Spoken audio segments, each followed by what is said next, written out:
Hello, welcome back. Very happy to be here. As always, beautiful weather outside today. I went for my run. I was going to say this morning. It was this morning, but it wasn't my normal time. I had an appointment, so it was more of a lunchtime run, and it was beautiful outside. I have to be honest, it wasn't my top run. I found that the clock change has made a real difference to my sleep. I don't know if anyone else feels the same, but because I'm getting up for the PJ workouts in the morning, so I'm getting up at the same time, but I'm struggling to get to sleep in the evening. Anyway, I'm sure I'll get over it. It will be fine, but I'm really tired.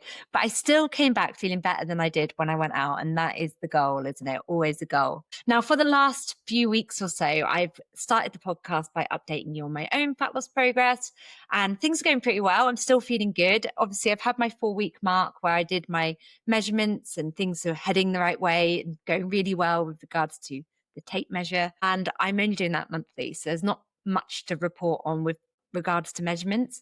Last week was a quieter, I was going to say quieter week. No, it was going to be a week where it was harder to focus so much on fat loss. That didn't mean that I hit fuck it and I just did whatever I wanted, but it was a challenging week because Tuesday we lost Monty, our lovely cat. And that, I don't know, if you lose a pet, it just leaves you feeling a bit flat.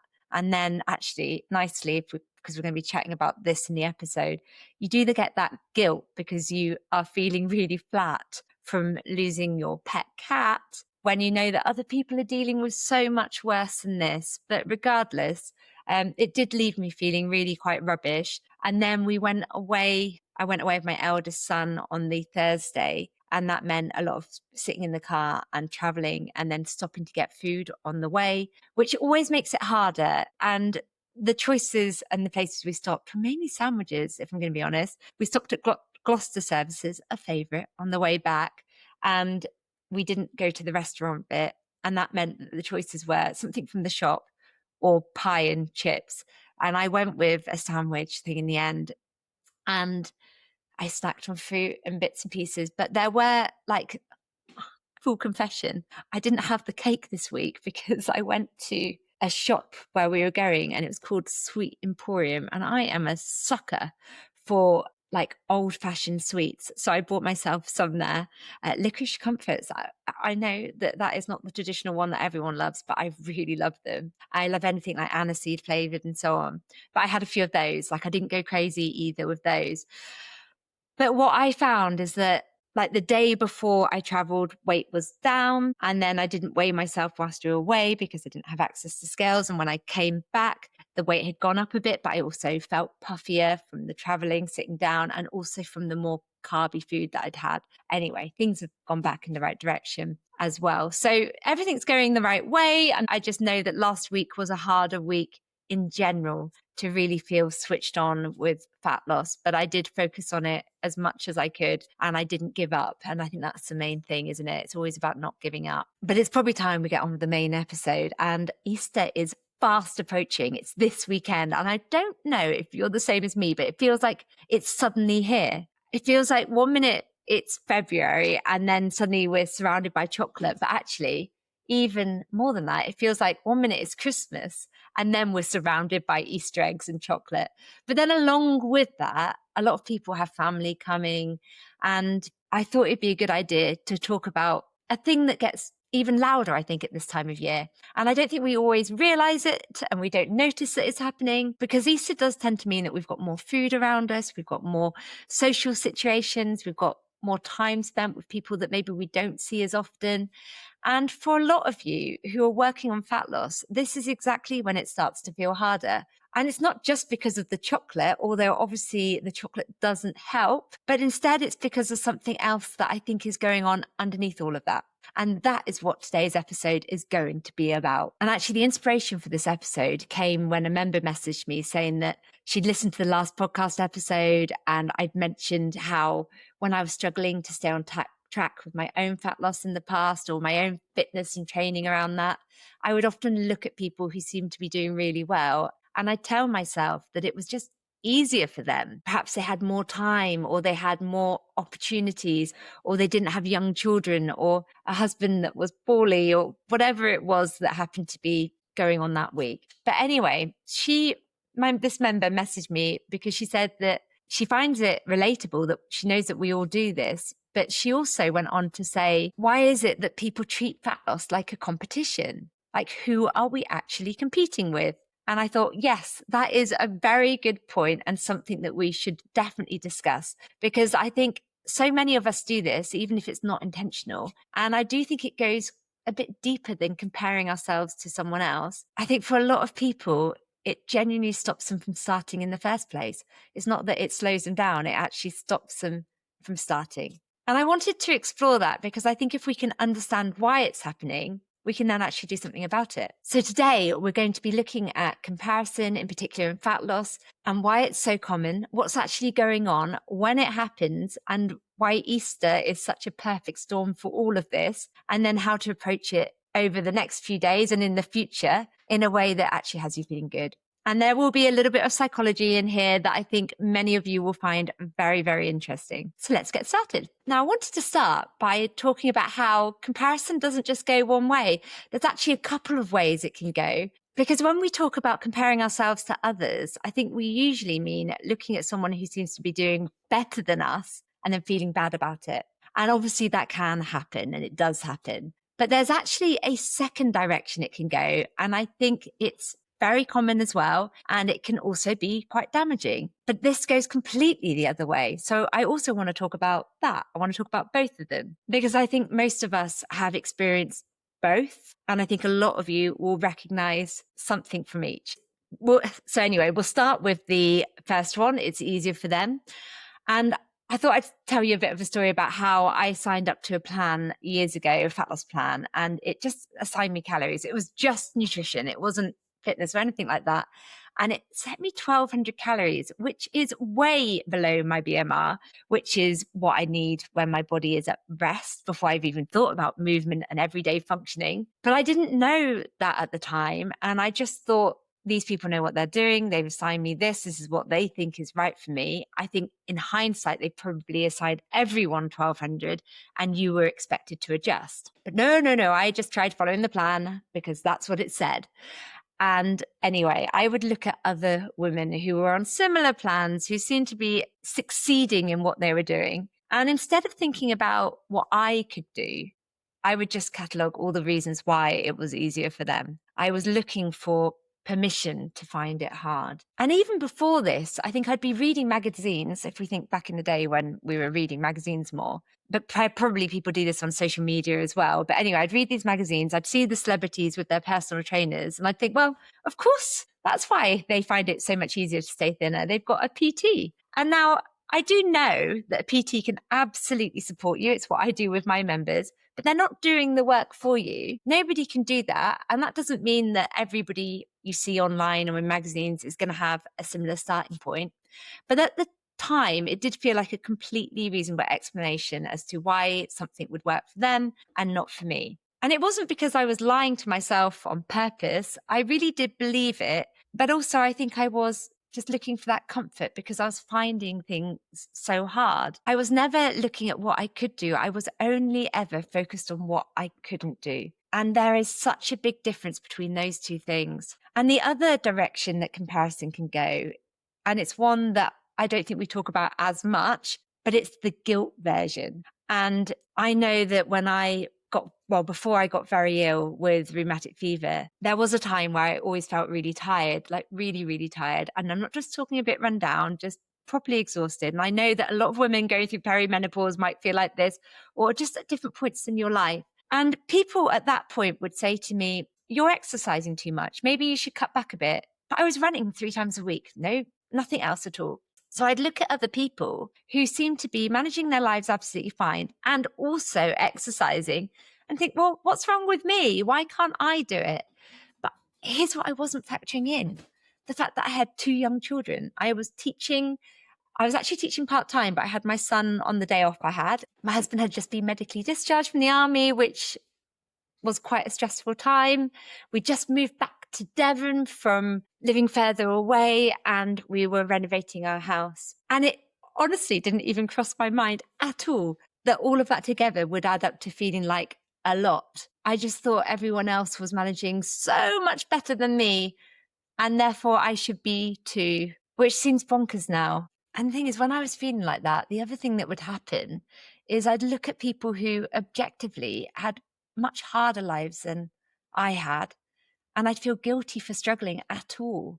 I'd see people and I'd think, well, they've got real problems. Like, my life is good. They're dealing with things that are much, much harder than me. So what right do I have to be finding this hard? And I think this sort of struggling can happen when our lives change, but we don't look at removing things. We just add more and more on top. We just think, okay, this is what I did before, so I should be able to do that again. But we haven't considered the other things that have changed. So yeah, maybe when I was younger and I had no children, I only had to think about myself. I could manage all of these other things too. But stress bucket wise, it probably totaled a similar amount. And when I added more and more on top, that stress bucket started to overflow. But the thing is, what I was doing is thinking that on the one hand, it's easier for those people. And on the other hand, I was thinking that some people had it so much worse. So what was my excuse? And you might look at those two things and think they're quite different because they feel quite opposite, but really they're exactly the same habit. Both of them are using other people as the measure of your own experience. And either way, you're losing. Either you're paralyzed because it's easier for everyone else, or you're invalidating your own struggle because someone else has it harder. And no matter what we do, of course, we feel like we're getting it wrong. Why do we do this to ourselves? Why? Let's look at that. Hey, let's look at why. Because I don't think it's as simple as lacking confidence or being too focused on other people. I think there's actually a really logical reason why our brains go there. And of course, understanding why is going to help us. And there's diet culture, fat loss culture, that really for a very long time has handed us everyone else's journey as the measuring stick for our own. We've got the before and after photos, transformation posts, other people's results, other people's plates on what they're eating, other people's bodies. Even that thing that I spoke about on a recent podcast where I said that a woman had sent me a graph that she'd been shown by this app that she was thinking about signing up for.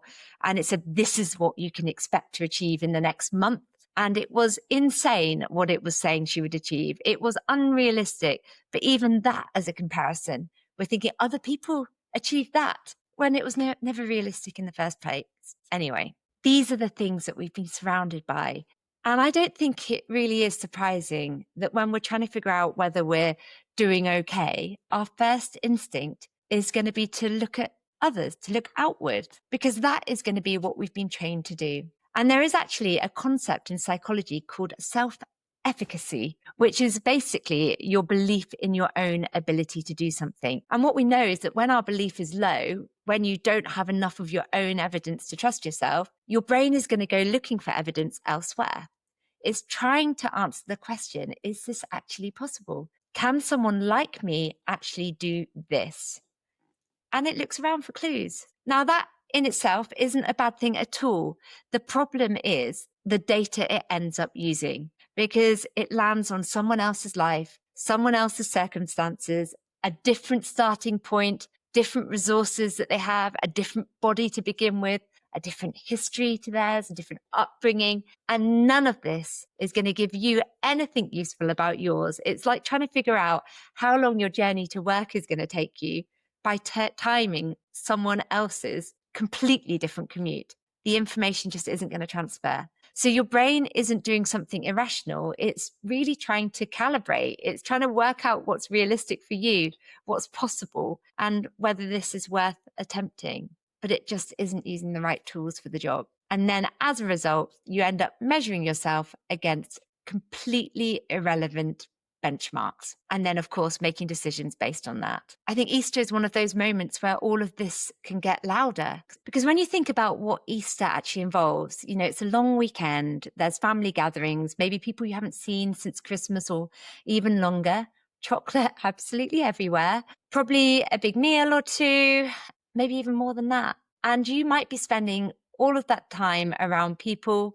And you also might be consciously or not noticing what everyone else is eating, what everyone else looks like now, how everyone else seems to be handling all of this. And then what tends to happen is that these thoughts that you're having do just start creeping in. You might not even notice them at first, but you find yourself thinking that oh, she's being really good. Maybe I shouldn't be doing this. Or they're eating everything going. Why am I the only one trying to hold back? Or that person's lost weight since Christmas and they look amazing.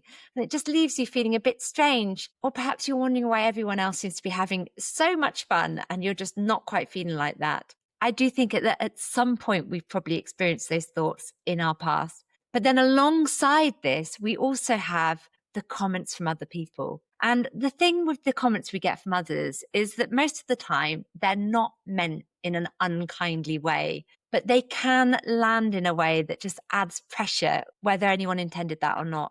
And often I think it's because they can hit a nerve. It's something we're worrying about already. So someone will say, oh, I really shouldn't, as they take a small piece of chocolate. Or someone says, oh, I'm trying to be good today, before they then have the smallest salad or tiny thing going. And then suddenly you're sitting there having genuinely enjoyed a whole Easter egg and you feel like you've done something wrong because no one else seems to be doing that. But things they probably are. It's just you've not seen them do that. But it can feel like they've got this level of discipline that you don't have, that you're the one that lacks willpower, like they're winning the game that you didn't even know you were playing. But the thing to remember is that when someone says that they're trying to be good today, or I really shouldn't, that isn't a commentary on what you're doing. That's them processing their own relationship with food out loud. It says something about where they are, not where you should be. And I really think it's worth remembering that, because it's so easy to absorb other people's food noise as if it's directed at you, when actually it's got nothing to do with you at all. But of course, we do have the flip side on that, which is being offered something and not wanting it, but not wanting to seem rude or difficult, or like you don't like the host's offering, or that maybe when you say no, you feel like you have to explain yourself. So then you're the one saying, I'm trying to be good, or I'm watching what I'm eating at the moment, or anything else. And perhaps you then feel like you've announced that you're on some kind of plan, which is not what you wanted to do. And none of this matters too much, but it does kind of have this low level social pressure that can build up over a long weekend and make the whole thing feel much more loaded than it should be. And then what happens when all of that stacks up is it starts feeling like you're being watched, like every choice you make is being noticed, like someone is keeping score. They ate that chocolate. They did this. I've noticed they've gained weight. But it can start to feel like a test that you're either passing or failing in front of everyone, which of course it's not. And this is the bit of psychology, right, that I mentioned at the start that I think you're going to find very useful. There is a concept called the spotlight effect, and it was first named back in 2000. And what they found is that we massively, consistently overestimate how much other people are noticing us. So in one of their studies, they asked participants to wear a Barry Manilow t-shirt into a room full of strangers. The people wearing the shirt guessed that nearly half the room would notice and remember what was on it. And in reality, fewer than a quarter actually did. So even with something that felt really obvious and noticeable to the person that was wearing it, the people around them barely clocked it. And the reason this happens is really quite simple. It's because we are the center of our own world. Everything we do, every choice we make, everything we do or don't eat feels significant to us because we're the ones experiencing it. But everyone else in that room is doing exactly the same thing for themselves. They're wrapped up in their own experience, their own thoughts, their own version of this spotlight. They're not watching you nearly as closely as you think. So when you're sitting at the Easter dinner table, feeling like everyone has noticed that you've had extra roast potatoes, or that you said yes to the dessert, or that you didn't say yes to the dessert, or that you had a second portion, chances are that most people around the table are far too busy thinking about what they're doing and keeping tabs on yours. We can feel like we're standing under this spotlight, but everyone else is stood under their own. And I think that could be quite a relief for so many of you when you actually think about it, because so much of the pressure we feel in those social situations isn't actually coming from the other people at all. It's coming from us, which means we have a lot more control over it than we think. And actually, when these things make us feel bad, like I briefly mentioned earlier, I think it's because they hit a nerve, because it hits on something we might believe about ourselves. So now I thought it'd be important to talk about something that I think explains why that feeling of being watched or of being judged can feel so real and so persistent, even when we logically know that most people aren't paying us that much attention. Because I think a lot of people already know that, right? But for some of us, the expectation of being judged around food and bodies isn't new. It does go back a long, long way. And when that's the case, it's not just a passing feeling anymore. It's something much more ingrained than that. And actually, even if I think about my own experience here, I remember being around 10 or 11 years old and my lovely grandpa referring to me as Jolly. And even at that age, I knew exactly what that meant. I knew that it wasn't just a description of my personality. And I know that it stuck with me probably because of that. Then at around 14, my mum said to me, she pulled me to the side because I gained quite a lot of weight between like the age of 10 and 14. She pulled me to the side and she said that she was worried I was getting a bit big. She didn't say it in those words, probably arguably worse, but it didn't come from a bad place from her, really. It's how it landed. But the point is that when people that are closest to you are commenting on your body at a young age, which we often will go out with, what you then learn very quickly is that your body is something that other people have opinions about, something that gets noticed, something that can be wrong. And I know that when I was growing up, older teenager, young adult, going out for dinner and wanting to order the pie or the steak while everyone else seemed to be ordering much smaller things and feeling bad about it. And it wasn't because anyone else had said anything. It's just that I'd already learned to read the room, to see what everyone else was doing and trying to fit in, and then to measure myself against that. So when we grow up around that sort of commentary, around that kind of noticing of what we're doing, it's not that we just feel judged in those moments. We start to expect it. We walk into rooms already waiting for it. And then that shapes our expectation of everything because we start looking for evidence that confirms what we already believe. We assume that other people think the way we think.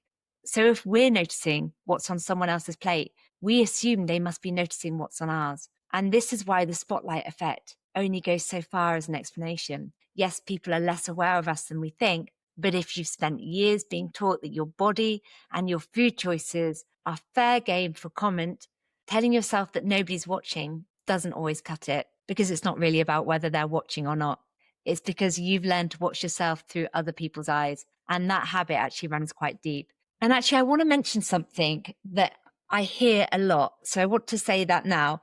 And that is, if you're going out for dinner with people that are on GLP-1 medication, I know that I've spoken to lots of people who have said that they'll go out for dinner and they feel like they're overeating because everyone around them who's on the medication is eating so little. And it can make them feel like what they're doing is wrong. They're the odd one out. But that isn't what's happening. What is happening is that the people on the medication genuinely are struggling to eat as much. The medication is designed to make it hard to do that. But from the outside, it could look like they've got this sudden restraint or discipline, but it's a side effect. And it doesn't mean that what they're doing is better. And it doesn't mean that you're doing something wrong or that that's what you should be doing too. It's just different from where you are. But that's the point, isn't it? Because we're constantly interpreting other people's behavior through our own lens and then drawing these conclusions about it when we genuinely have no idea what's going on for them. But all of this comparison, the comments, the expectation of judgment, the reading of other people's choices as some sort of verdict on our own, all of that has a very real impact on what we actually do or don't do. So I think we need to talk about this. What does all of this actually do to us? I think sometimes we can brush over this bit and feel like comparison is just this slightly uncomfortable feeling that we don't talk about and we just need to push on through. But the thing is, it's not that simple. For a lot of women, it will genuinely get in the way of them taking any action at all. You might feel like, if I can't do it like they can, then what's the point? Or everyone else is finding this so much easier. Maybe I'm just not someone that can do it. Or you feel like you're already behind, so you can't catch up. What's the point in starting? Or the things just seem very unachievable to you now. And then what happens is that before you've even tried, before you've made a single change or taken a single step, or even looked at where you are now, you've already talked yourself out of it. And that's not because you don't want it. It's not because you're lazy or you're unmotivated or any of the things that we'll tell ourselves in the loveliest of ways. It's because you've looked around at everyone else and decided that you don't measure up. And then you've concluded that there's no point. Comparison doesn't just knock your confidence. It can take you out of the game completely before you've even had a chance to have a go. It isn't just about feeling bad when you look at someone else's progress or someone else's body. The thing is that those feelings can become a reason to not try in the first place, a reason to wait until life gets easier, until you have more time, until life feels less busy, until you're not living your normal life anymore. And as I think most of us know, that moment very rarely comes. And I spent a long time waiting for the perfect moment, or comparing myself to either the older version of me or other people who were succeeding. And I'd build this case around why it was easier for them and harder for me. And what that then meant in practice is that I stayed stuck, because as long as I was focused on what everyone else had that I didn't, I wasn't actually looking at what I could do with what I currently had. And that's the same with the comparison against myself. You know, she had a different situation than the current me had. And the thing is, that focus on what you can't do, what you don't have, where you're behind, it doesn't just feel bad in that moment. It reinforces itself again and again over time. Because the less you try, the less evidence you have that you can do it. And the less evidence you have that you're capable, the easier it is to believe that it really is just harder for you than anyone else. So then it becomes a cycle. Comparison leads to inaction. Inaction leads to less confidence, and then less confidence leads to more comparison. Around and around it goes. And I really, really want to offer a way out of that cycle for you. But before I do just want to talk about something that I do think can get missed in these conversations, which is that comparison doesn't always work against us. Sometimes it does have a positive and quite different effect. And I do want to acknowledge that, because I think sometimes that same feeling, that awareness of what other people are doing and what other people have achieved, what other people have said yes to, can actually push you forward. And I don't think we should pretend that it doesn't happen, because if we think about FOMO, fear of missing out, I think that's been responsible for some of the best decisions I've ever made. I have said yes to things that have absolutely terrified me because I saw someone else doing them. And I thought, I want to have a go at that, or I don't want to miss out on that. Or maybe, oh gosh, maybe they expect me to do that. Or I want to feel what they're feeling. And I've signed up for things, turned up to things, tried things that were way outside of my comfort zone. And I came out the other side genuinely proud of myself, all because I was worried about what somebody would say if I didn't do it, or I was worried about being the only one not taking part. But really, with all of these things, a big part of what got me there was seeing someone else do it first. You know, at High Rocks, I was encouraged by other people to do it, and I've had a really good time doing it. I did obstacle course races that terrified me in the past, and because I felt like I should, because other people were doing it. Point is, there's something really valuable in it, because seeing someone else succeed at something can be powerful evidence that it's possible too, that it can be done, that someone in a real life with a real job, a real family, and all the usual chaos managed to make it work. And that can be the thing that makes you think, oh, maybe I could do that too. So comparison isn't always the enemy. It can be a source of inspiration as well. It can show you what is available to you. It can make something feel real and achievable in a way that no amount of motivational content or anything else like that is ever going to quite manage. The question is just what you do with it, because there are two very different things that can happen when you look at someone else doing well. You can think, that shows me what's possible, or you can think, that shows me how far behind I am. And those two responses take you to completely different places. One pulls you forward and the other keeps you stuck. And the feeling itself, that awareness of someone else's progress or achievement, is actually the same in both cases. It's not the comparison that's the problem. It's what you decide it means about you. So when you notice yourself comparing, and you will, because it happens, the useful question isn't how do I stop doing this? It's what am I doing with this right now? Is this showing me what's possible? Or is it giving me a reason not to try? Because one of those is very much worth holding on to. The other one you can bin, please. But I think something else that can happen with comparison, particularly Easter, when we're spending time with people maybe that you haven't seen in a while, and that can be body comparison. And I think it's one thing to compare what you're eating or how much you're exercising. But when you see people that you haven't seen in perhaps months, what can then start is you clock how they look, whether they've lost weight or whether they've gained weight, whether they seem different. And then before you've even registered doing it, you've then measured yourself against them. And then underneath all of that, there's this assumption that a lot of us carry around without ever questioning it, which is that thinner equals happier.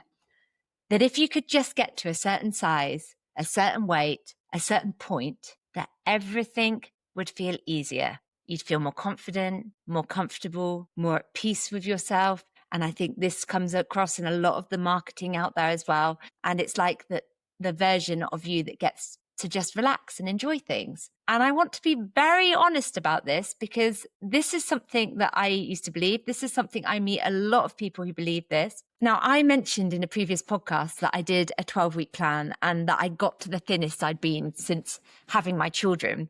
And it would have been, when I was looking back on those photos, I thought, actually, she doesn't look that great. She doesn't look particularly well. Bit tired, quite drawn, and I don't really get thin around my face normally, but I looked really quite thin around my face. And at the time, I was thinking to myself, I just need to manage this for 12 weeks, and then I can go back to doing what I normally do. And I did get to 8 weeks. I went back to eating normally, as I had been looking forward to doing for weeks and weeks. And I of course, regained the weight because I went back to doing what I was doing before. If you actually started even earlier than that, in my early 20s, I was thin, but I never thought I was a finished product. I always thought there was something I could work on. There's room for improvement. Like I wasn't quite there.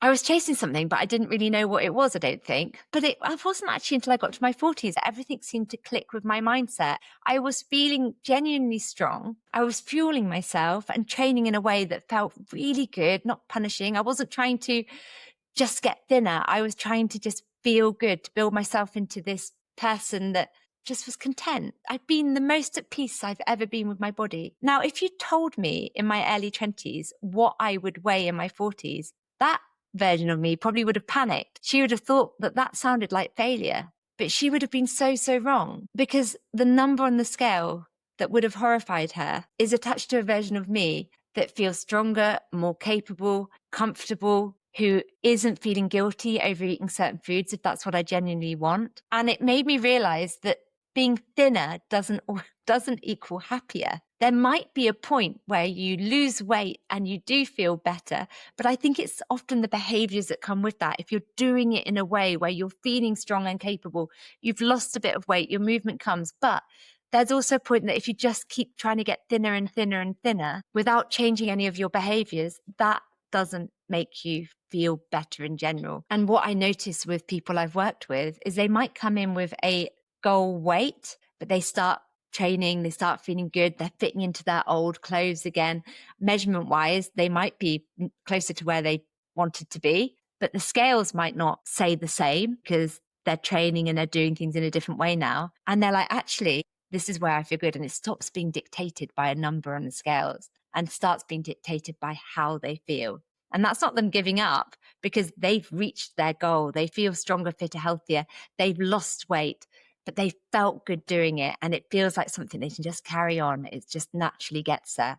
And I think we definitely underestimate that. Now, it would be remiss of me to say that I don't care at all about my size or my weight, because I do. And I think that message can often get mixed up.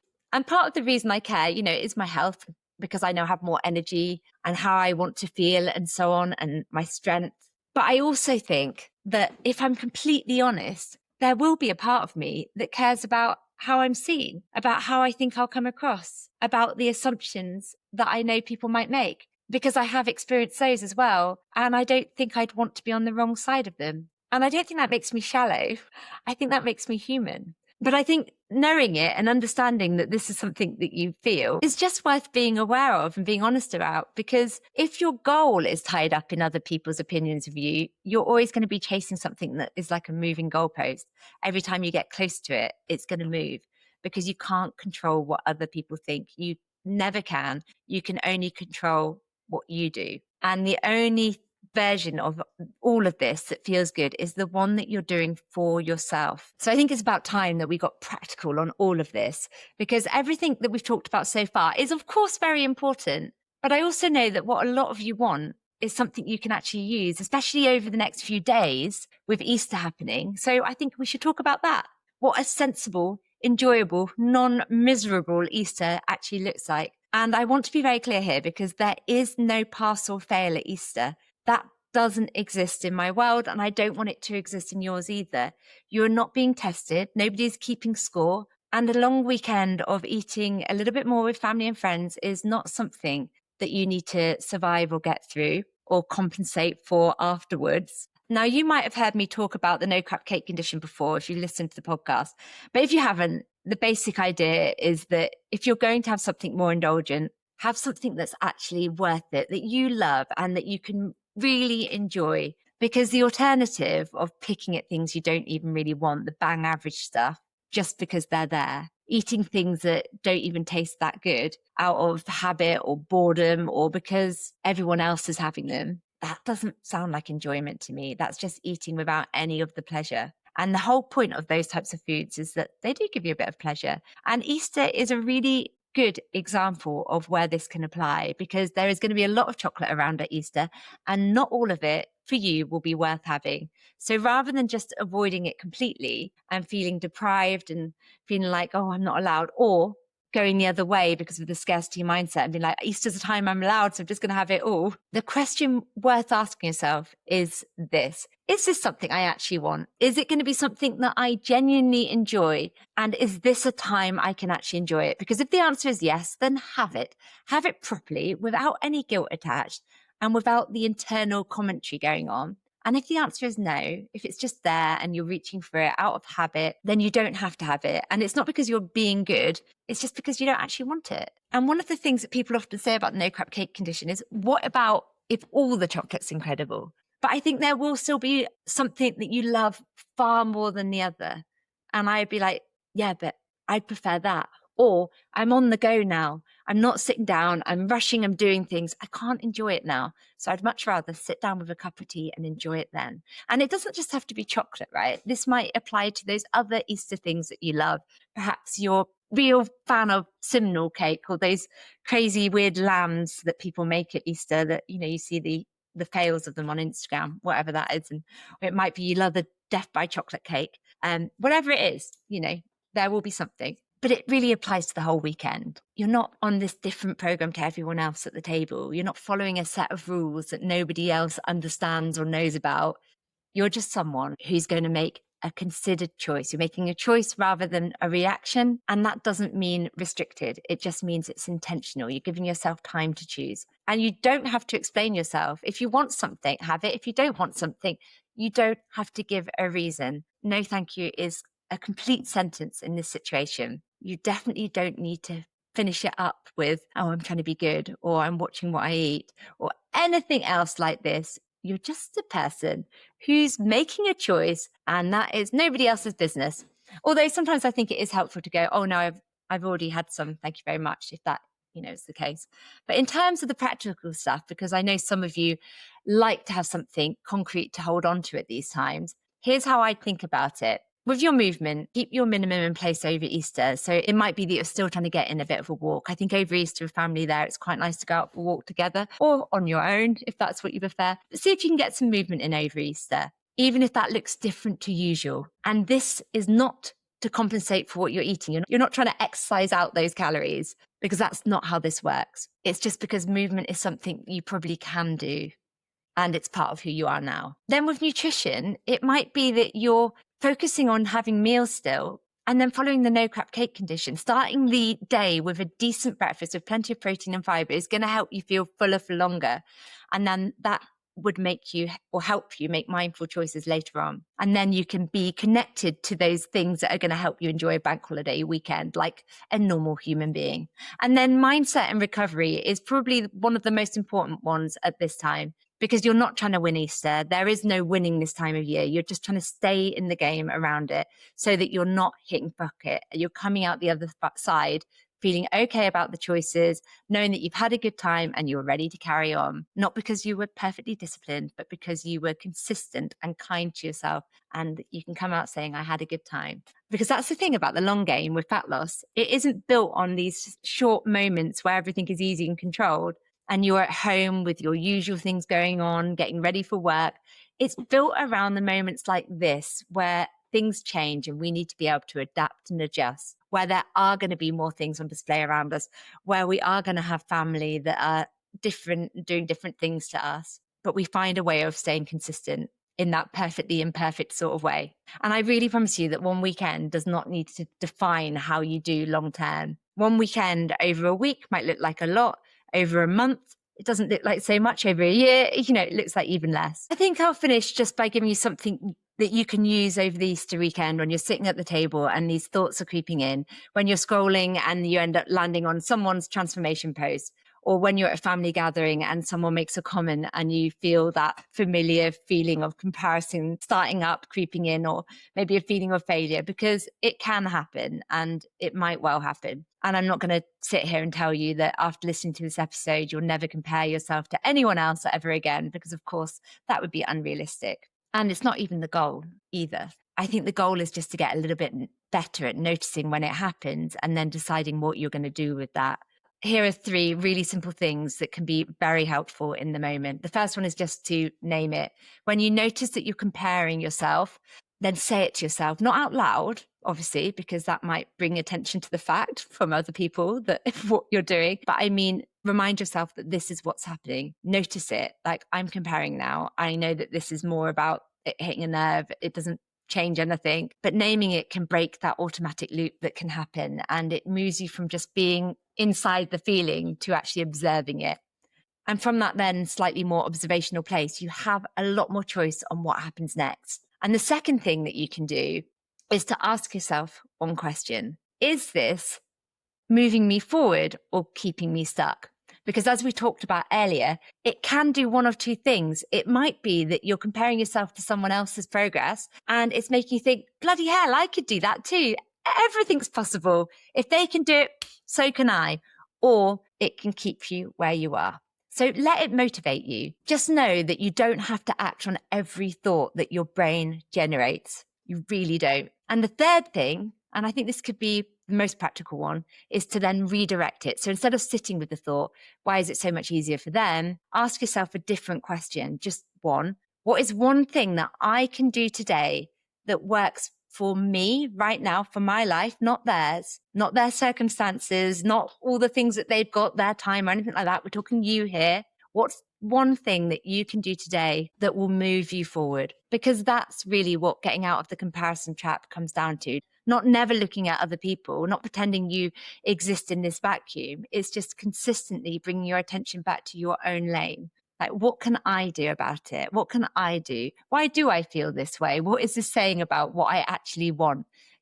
Use this as feedback that you can then make these adjustments with. It's an opportunity to think about what's possible. And I think that shift then of using other people as a measuring stick to then using them as evidence is one of the most useful things that you can do for your fat loss journey. Not just at Easter, but all year round. Now, before I finish this podcast, I do want to come back to where we started, which is to the member who asked the questions, why do we treat fat loss as a competition? Who are we actually competing with? And I've been thinking about that question a lot since she mentioned it. And I think the honest answer is that we're competing with everyone and no one at the same time. We're not in a race that anyone else has signed up to. There's no finishing line, no winner, no prize for getting there. And yet so many of us are running ourselves ragged, trying to keep up with people who aren't even in the same race as us. So just remember, you're not getting scored this Easter. No one is tracking your choices or keeping tally of what you ate or didn't eat, or whether you had the chocolate or skipped it. And I know it can really feel like they are, but remember the Barry Manilow t-shirt study. They're too busy worrying about their own spotlight to be standing in yours. The comments that other people make about food and their bodies, including their own, say far more about their relationship with those things than they do about you. Fat loss feels harder when it becomes a competition. It really does, because competition puts a focus on everyone else. And the only place the focus ever actually needs to be is on you, your life, your habits, your progress, your evidence. So have an incredible Easter. Enjoy the things that you really want to enjoy. Be kind to yourself and to all of those people around you. And I will be back very soon Thank you so much for spending your time with me today. And if you've enjoyed this episode, then please do make sure that you are subscribed so you don't miss the next episode. And if you want any support putting this into practice, then come and join us in the Ruth McFit app. This is where we focus on building habits, building strength, building confidence and consistency that has you feeling good and fits with life. All the links will be in the show notes, but take care of yourself and I will speak to you very soon. Goodbye.